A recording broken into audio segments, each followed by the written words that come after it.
Hello, good evening. Welcome to our Tuesday episode of Brett's Old Time Radio Show. Thanks for joining us, and thank you for being a part of my evening. I really do appreciate it. I hope you're enjoying the shows. If you want to drop me a line, I would love to hear from you. It just makes things a little bit more personal. I love to get to know some of our listeners. So to those of you that have been in touch in the past, thank you very much. I really do appreciate it. And, of course, I'm more than happy to give you a little shout out. I'm Brett. I'm your host for our Nighttime Podcast, and we're in sunny Spain on our holidays at the moment, but luckily we've got a little studio here, so it works out quite nicely. If you'd like to find out a little bit more about us, you'll find everything at dayslikethis.life with links to pretty much everything we do, and there's loads of information there as well. Right, make yourself comfortable, settle in. Let's enjoy tonight's adventure with Sherlock Holmes and Dr. Watson. This one's called Murder by Moonlight, first broadcast on the 29th of October, 1945. This episode from the life of Sherlock Holmes will be transmitted to our men and women overseas by shortwave and through the worldwide facilities of the Armed Forces Radio Service. Petri Wine brings you Basil Rathbone and Nigel Bruce in the new adventures of Sherlock Holmes.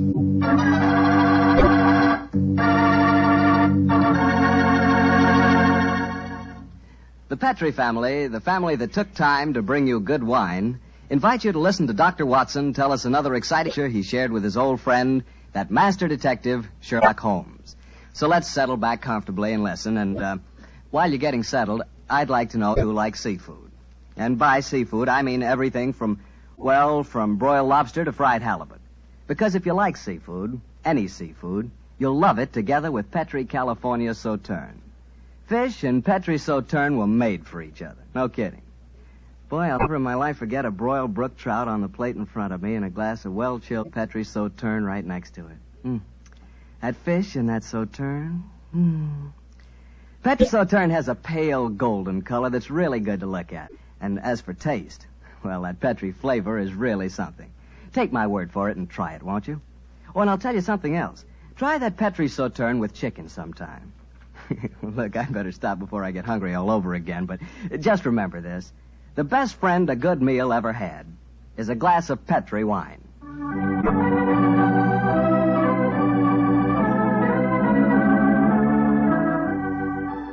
And now let's keep our appointment with the good Dr. Watson. Good evening, Doctor. Good evening, Mr. Bartell. Come over here and join me by the fire. I didn't think it was cold enough for a fire tonight, Doctor. Oh, I suppose it isn't really, but there was one late, so I just couldn't resist putting a match to it. Fire's a good accompaniment to storytelling anyway. Yes, my boy, a fire and a glass of port. Care to join me in one? Thanks, Doctor. So, you're going to tell us a sea story tonight? Yes, Mr. Bartell. The whole adventure took place aboard a small steamer as it plowed through the stormy seas of the Indian Ocean. Here's your glass, my boy. Thanks. And what were you and the great Sherlock Holmes doing on the Indian Ocean, may I ask? We're on our way to Calcutta to solve the case of the vanishing elephant of Parbutipur. Oh, yes, the story you told us a few weeks ago. That's quite right, my boy. It's in the summer of 1894 that we left Liverpool aboard the steamship Lucifer. It wasn't a large ship, and as both the Mediterranean and the Red Sea proved somewhat, shall we say, unfriendly, I may tell you the first part of the voyage was quite unpleasant. In fact, until we left Aden, I'd spent most of the time in my cabin. I'm not much of a sailor. However, as we headed eastward towards Colombo, the weather cleared up a bit, and I came on deck and joined home. I remember on the second night out of Aden, we paced the decks together. The stars above us twinkled, the promise of a bright tomorrow, and the faint tinkle of a piano being played in the passenger lounge formed a perfect setting for an evening stroll. When it seems like yesterday, Holmes said... Watson, it's good to see you on your feet again. Yes, it's good to be on 'em, Holmes. It's been a miserable trip for me so far. The captain told me tonight that we can expect good weather between here and Calavati, our next port of call. I thought Colombo was the next stop. And where is Calavati, whatever you call it? Anyway, I never heard of the place. It's a tiny island in the Indian Ocean. It's a British protectorate. Those are the only facts I was able to glean from the encyclopedia in the ship's library. Did you ask the captain why we're stopping there? No, I didn't. As we're traveling incognito, I felt it wiser not to ask too many questions. I find this incognito business something of a strain. Every time a steward calls me Mr. Hamish, I can't think who on earth he's talking to. Whereas I find myself answering to Mr. Mycroft almost automatically. By the way, old chap, Now that you're going to mix with the ship's passengers, I suggest that you adopt a Scotch accent. It would seem more appropriate for Mr. Hamish, and I don't want anyone aboard to suspect our true identities. I'll do my best, but I must say, Holmes, I think you're being unnecessarily mysterious. Possibly I've been influenced by reading too many of your rather florid stories of our adventures together. My stories are not florid. They're all perfectly true. Oh, don't be angry with me, old chap. Don't be angry, please. By the way, you'll be interested to know that I've unearthed a little mystery aboard this boat. I trust you to do that. Where is she? I mean, what is... Oh, you observe that suite of cabins on the bridge deck above us? Yeah? What about them? Well, I've been watching them during my nightly strolls for the past 2 weeks. The suite is occupied and the blinds are never raised. And I've never seen meals taken in there. I presume, therefore, that it must contain a private galley and a cook. I don't see anything mysterious about that. It's probably occupied by some wealthy invalid. Oh, possibly. Another interesting fact is that the occupants are not entered on the ship's passenger list. It all sounds very mysterious. There's probably a perfectly simple explanation for it. In any case, you must save your energies for the problem that awaits us in India. You're Mr. Mycroft now, remember that. I will, Mr. Hamish. Mr. Mycroft? Yes, Mr. Hamish? Would you care to join me for a wee drop of brandy in the smoking room? Mr. Hamish, I shall be delighted.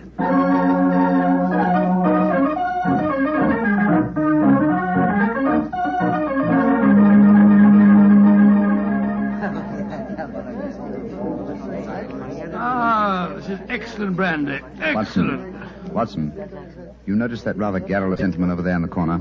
You mean the one at the table with the oriental-looking fellow? Yes, the talkative man is the ship's doctor, but I haven't seen the other gentleman before on this voyage. I wonder if he's an occupant of the mysterious suite on the bridge deck. Let's go over and talk to him, shall we?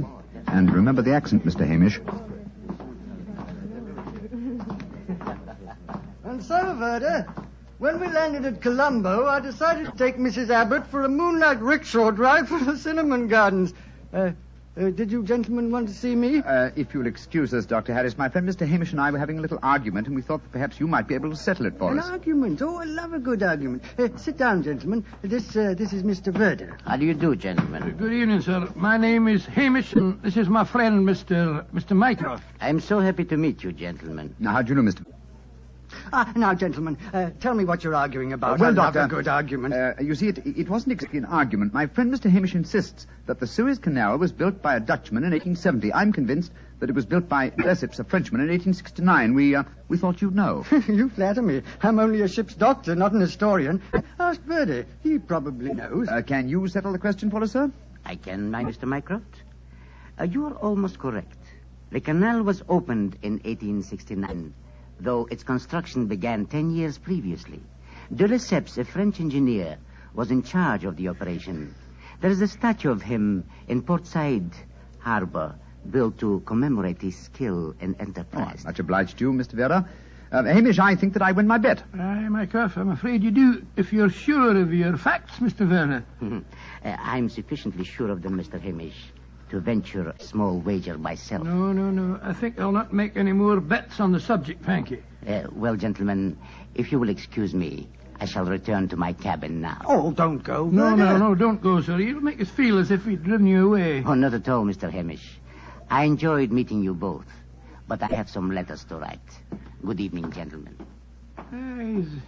He's a charming person. Charming and extremely knowledgeable. Bit of a bore, if you ask me.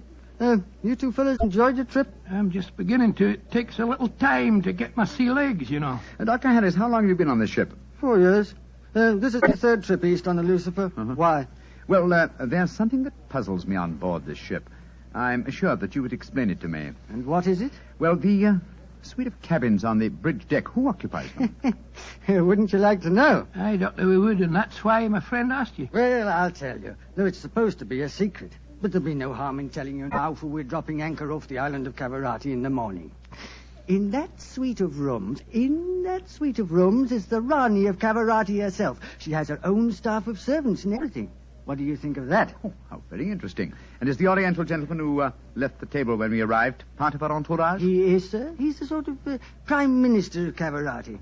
This whole trip of theirs is very hush-hush.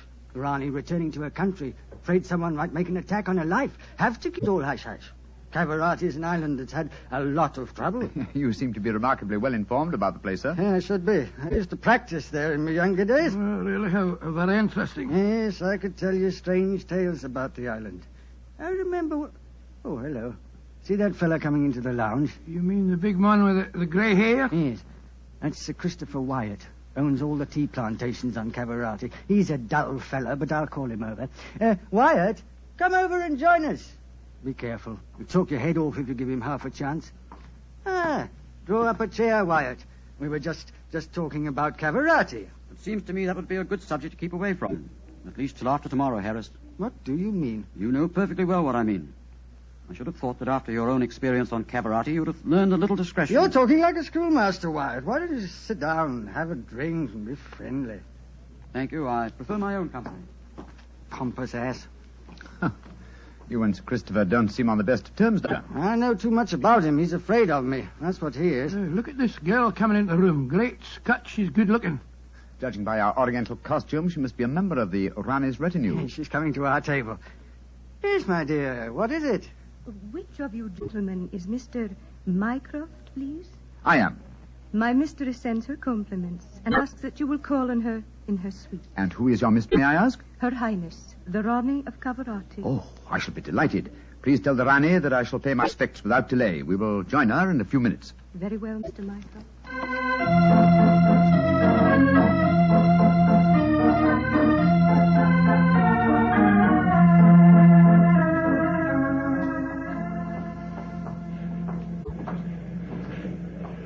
You know, Holmes, this is pretty exciting.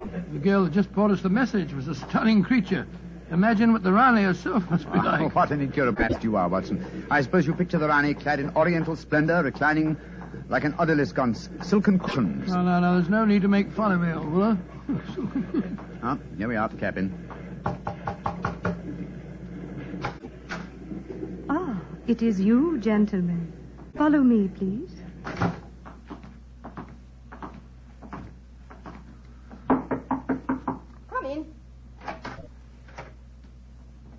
Her Highness, the Rani of Cavarati. All right, Regina, you can off it. Yes, Your Highness. Well, me lads, don't look so startled. Come in and sit down. Your Highness, What's the matter? Don't I fit into your picture of a Rani? What did you expect? A slant-eyed beauty with a veil and big hips? Well, I've got the big hips, all right. Your Highness... never mind, Your Highness. Sit yourselves down and talk free and easy like. I may as well begin by telling you that I know who you both are. Mr. Sherlock Holmes and Dr. Watson. Dear me. I've seen you in the good old days in London, you know. May I ask if our visit is purely a social one, or are you in need of professional advice? Oh, a little of both, Mr. Holmes, a little of both. And we'll start off with being social. Roma. Mem Sahib. Champagne. Botachi, Mem Sahib. If you pardon my asking you, madam, but I've never seen you before, somewhere. Oh, that's a question I always haven't answered. Yes, you probably have, Dr. Watson. You see, I was in the chorus at Daly's Theatre in London for quite a few years, until the Raja of Cavarati decided I'd look better on his island than I did in front of the footlights. Your husband, the Raja, is dead, isn't he? Yes, he was killed playing polo. Champagne, Mem Sahib. Colo. Champagne Pinistecta. Acha. He doesn't speak English, so I'll get along with telling you my troubles. Mr. Holmes, somebody's trying to kill me. Kill you? Good Scott. May I ask what reason you have for saying that, madam? You may, Mr. Holmes. Before I left England, I had threatening letters warning me that if I ever went back to Cavarati, I'd never get to the island alive. I got another letter in Port Said that said the same thing. You kept these letters, I trust? No, I didn't. I tore them up. I never did pay any attention to letters that weren't signed. Well, that's a great pity, madam. Those letters might have been invaluable. Well, it's too late to think about that now, Dr. Watson. Here's what's on my mind. I land at Cavarati in the morning, and if anyone's up to a bit of no good, tonight's their last chance. You destroyed the threatening letters, madam, thereby indicating that you did not believe in the threats, and yet you now appear to feel that you are in danger. I wonder what made you change your mind. The Ace of Spades. Yes? I don't understand you, madam. In the last 2 days, every time I tell my fortune, I get the Ace of Spades. Now, you know what that means. Death. Oh, come now, madam. If you'll pardon my saying so, that's a very childish superstition. Well, the cards have never lied to me yet. Oh, you can laugh at it if you like, but I know. Well, do you mind if I ask you a few questions? Anything you like, Mr. Holmes, fire away. How long is it since you were in Cavarati? About 18 months. We were in England when my husband died, and I couldn't face the idea of going to that island alone. 3 months ago, Verder... Oh, he's the chief minister of Cavarati. Yes, madam. We met him for a moment in the lounge. Verder came over to England to persuade me it was my duty as the Ronnie to go back. I see. As far as you know, have you any enemies among the passengers on board the ship? Oh, that's an odd one to answer, Mr. Holmes. But I can tell you right here in my suite there's someone who doesn't like me. That girl, Raduna, the one that brought you my message. She was in love with the Roger herself. I know she hates me, even though she did stay in England after my husband died. How about Ferder, your minister? Oh, he's all right. My husband thought the world of him, and he's been wonderful to me. He came from Cavarati recently, you say, to persuade you to return there. That's right, Mr. Holmes. Well, Rumour seems to be all right after drinking that champagne, so it'll be safe for us to have some now. Champagne omlog to Botace, mem sahib. Oh, I've been burning with curiosity to know why you gave him a glass of champagne a few minutes ago, and yet we didn't have any. Well, surely that's obvious, Watson. Fruma is the official poison taster, isn't he, madam? That's right, Mr. Holmes.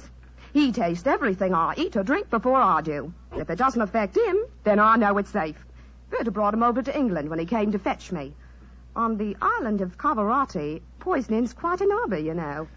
There were 2 people in the smoking room tonight who seemed to know quite a lot about your island. The ship's doctor, a rather garrulous gentleman by the name of Harris, and Sir Christopher Wyatt, who owns tea plantations on the island. Do you know either of them, madam? I should say I do, both of them. Dr. Harris isn't any good. He was on the island a bit, but got into some kind of trouble, and my husband had him thrown out. And how about Sir Christopher Wyatt? Oh, Chris is all right. I saw quite a bit of him in London after my husband's death. As a matter of fact, well, if I weren't going back to Cavarati, I don't think he'd be on the boat at all. He hasn't been there for over 5 years, ever since he had a row with my husband over the wages he paid the native labor. It seemed to me that several people aboard this boat have a personal interest in the island of Cavarati. Interests that might be influenced by your death. Yes, just what I was going to say, madam. I think we should keep an eye on you. Oh, that's just what I was hoping you'd say, Doctor. You see, I'm giving a bit of a supper party tonight. All the people we've been talking about have been invited. And I thought if you 2 were to be here, perhaps you'd be on the lookout for any funny business. How about it? Well, of course we'll come, won't we, Holmes? I think it might be a good idea, though I would suggest that we retain our incognitos as Mr. Hamish and Mr. Mycroft. Whatever you say, Mr. Holmes. And now, let's have that champagne.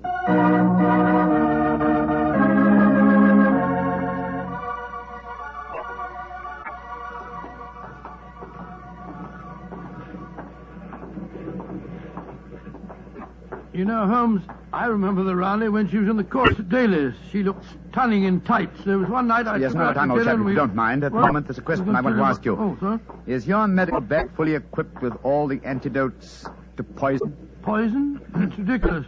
How could the Rani be poisoned when she has a poison taster? My dear Watson, you mustn't... What the blazes is that? Come on, Watson. That cry came from the companionway.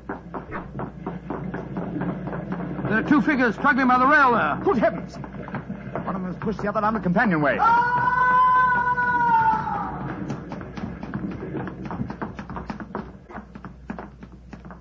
Good Lord.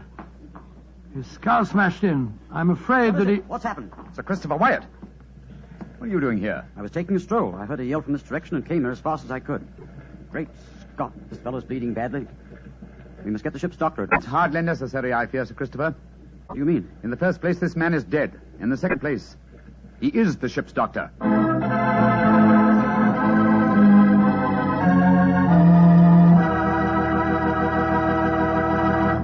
We'll hear the rest of Dr. Watson's story in just a second, so I'm just going to ask you to do one thing for me. Well, I should say for yourself. Tomorrow night, if you're having meat or any meat dish for dinner, why not open up a bottle of Petri California Burgundy? That wonderful, rich, red Petri Burgundy will turn your dinner into a real feast. You see if it doesn't. Because there's nothing like a good wine with good food. And I know you only gets good food, and I know that Petri Burgundy is a good wine. In fact, it's a perfect mealtime wine. Try it and see. And now, Dr. Watson, tell us what happened next. You said you found the ship's doctor dead at the foot of the companionway? Yes, Mr. Bartell. His neck had been broken instantly. Imagine there was a good deal of excitement aboard. No, my boy, as a matter of fact, there wasn't. We managed to get the body back to its cabin without attracting attention. Holmes, after revealing his true identity, was able to persuade the captain to hush up the killing until after the Raleigh's party had taken place. Oh, he didn't want to scare the murderer, I guess. What happened next, Doctor? Holmes and I returned to our cabin to dress for the party. Holmes, I remember, was in a state of suppressed excitement. He spoke quietly and deliberately. Watson, surely it's obvious why the doctor was murdered. Well, it isn't obvious to me. It's elementary, my dear fellow. If you are planning a subtle murder by poison, how wise to remove the one man who might save the victim's life, a doctor. Oh, you keep harping on poisoning. It seems to me to be the last way a murderer would try to dispose of the Rani. Everything she touches is first tested by the poison tester. Exactly. That's why I call it a subtle murder attempt. Didn't you notice the physical attributes of Frumer, the poison tester? Which in particular, Well, Holmes? his unusually glossy hair, his remarkably clear complexion, his plump figure. Look here. Just tell me one thing, will you? What's that? I presume that in your medical bag you have a supply of magnesia. Naturally. Do you also have hydrated ferric oxide? Yes, I do. Splendid. Then be off to the party. Oh, funny things to take to a party, I must say. That's true, my dear fellow, but I'm afraid that this party may not prove as convivial as the Rani thinks.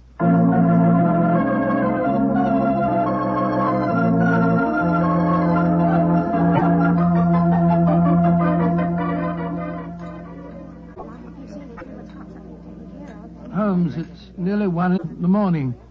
Everything seems to be going splendidly. It seems to be, Watson, but keep your eyes on the Rani. Yes, I have been. The poison test has tested everything that passed her lips.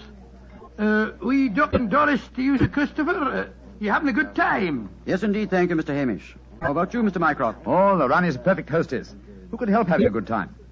I don't think that girl Regina should be here, though. I don't want to be pompous, but after all, she's only a glorified servant. Possibly the laws of etiquette are not so strict in Cavarati as they are in London, Sir Christopher. Oh, perhaps you're right. But I don't trust the girl. Something shifty about her. I've told the Rani more than once. Oh, well, I suppose it's none of my business. I think I'll try and persuade the Rani to sing us one of her old songs. Yeah. He doesn't trust Raduna, and I don't trust him. I don't think it was an accident that we found him near the body of Dr. Harris. Shh. Here comes Vera. I trust you gentlemen are enjoying yourselves. Very much, Mr. Vera, thank you. I imagine you must be excited at the prospect of returning to Caravati. I am, Mr. Mycroft. Though I only left it 3 months ago, it has seemed more like 3 years. Do you ken what time we'll arrive there? I am told that we shall be there in 5 hours, Mr. Hamish. Oh, look. The Rani's at the piano. She must be going to give us a tune. Yes. Let's move a little closer, shall we? Chris here has asked me to sing something. Well, my voice isn't what it used to be, and don't I know it. But me spirit's the same, and that's enough to put a number over. So, hold tight, boys. Here we go. My sweetheart's the man in the moon. I'm going to marry him soon. 'Twould fill me with bliss just to give him one kiss, but I know that a dozen I never would miss. I'll go up in a great big... Great Scott, she... Quick, Watson, your medical bag. I'll lock the doors. Right, go, Holmes. Bring some water, please. Help me. Oh, please, help me. What is the matter? Don't be frightened, madam. I'll take care of you. Thirsty. Give me water. Oh, such pain. All the symptoms of arsenic poisoning. Now I know why Holmes asked me if I had any magnesia, ferric oxide. Do something for me, Doctor. I'm dying. Don't worry, Your Highness. You're not going to die.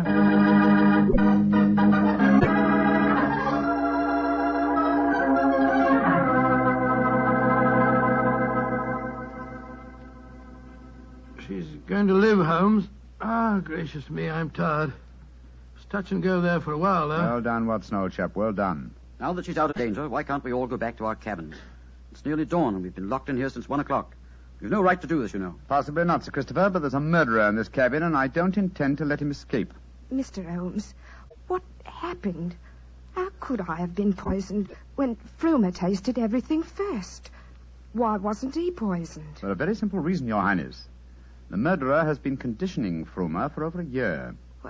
What do you mean? He's been feeding him gradually increasing doses of arsenic until he has finally become immune to the poison. Great Scott, I never thought of that. Frumer's glossy hair, his complexion, and stout figure are all typical of a person who consumes arsenic regularly. But who could have done it?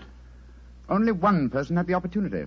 Well, tell us who that person is. No, not you, Sir Christopher, not you. For you haven't been on the island for years, whereas Frumer returned from Caravati but 3 months ago.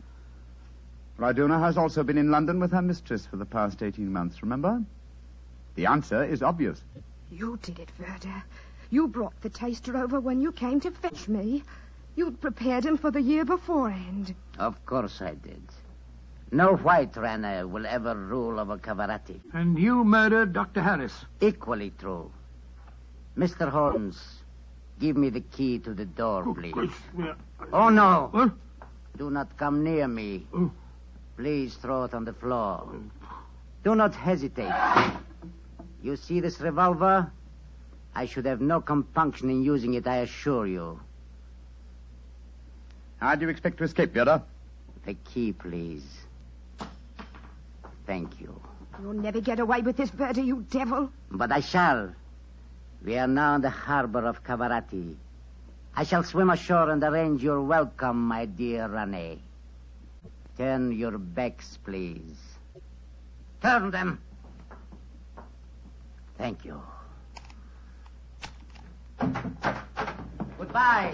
He's gone. Come on, Watson. After him. You have your revolver, Watson? Yes, but I didn't get a chance to draw it. He had me covered. Well, draw it now, old fellow. Aim for a leg or an arm and don't hesitate. There he is, up on the lifeboat. He's climbing up on the rail. Where is he? Where did he go? Out there on the rail above us, madam. He's going to dive. Give me that revolver, Dr. Watson, quick. That's it. Come down off there, Verda. Fools! Peddlers! Keep out of my bears! There he goes. He's dived. Madam, you shot to kill. Of course I did, Mr. Holmes. Remember that we're now in Cavarati waters, and that though I may not look like it at the moment, I am still the Ronnie of Cavarati.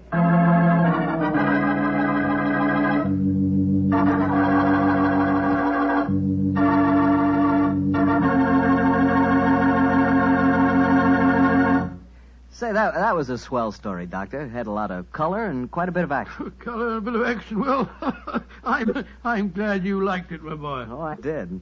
Say, that's not a bad idea. I mean, having someone taste everything before you eat it. Oh, it's a very old idea, very old. Very common, too, years ago. You know the kind of job I'd like? No, what's that? I'd like to be the official taster for the Petrie family. Boy, just think of all the Petrie wine I'd get to taste.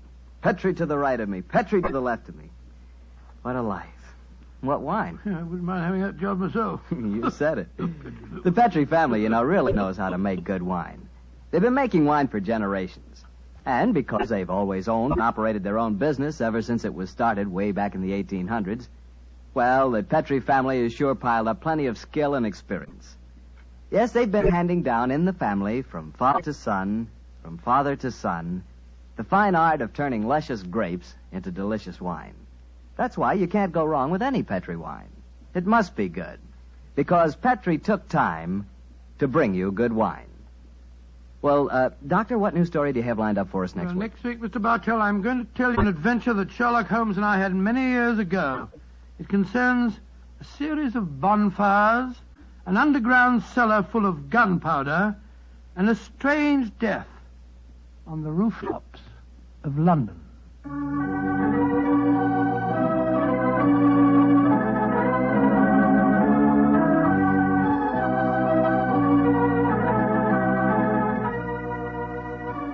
Tonight's Sherlock Holmes adventure is written by Dennis Green and Anthony Boucher and was suggested for an incident in the Sir Arthur Conan Doyle story, The Adventure of the Mazarin Stone. Mr. Rathbone appears through the courtesy of Metro-Goldwyn-Mayer, and Mr. Bruce through the courtesy of Universal Pictures, where they are now starring in the Sherlock Holmes series.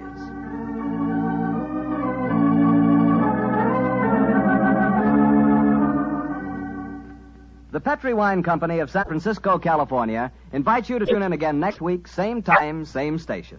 This is Harry Bartell saying goodnight for the Petrie family. Sherlock Holmes comes to you from our Hollywood studio. This is the Mutual Broadcasting System.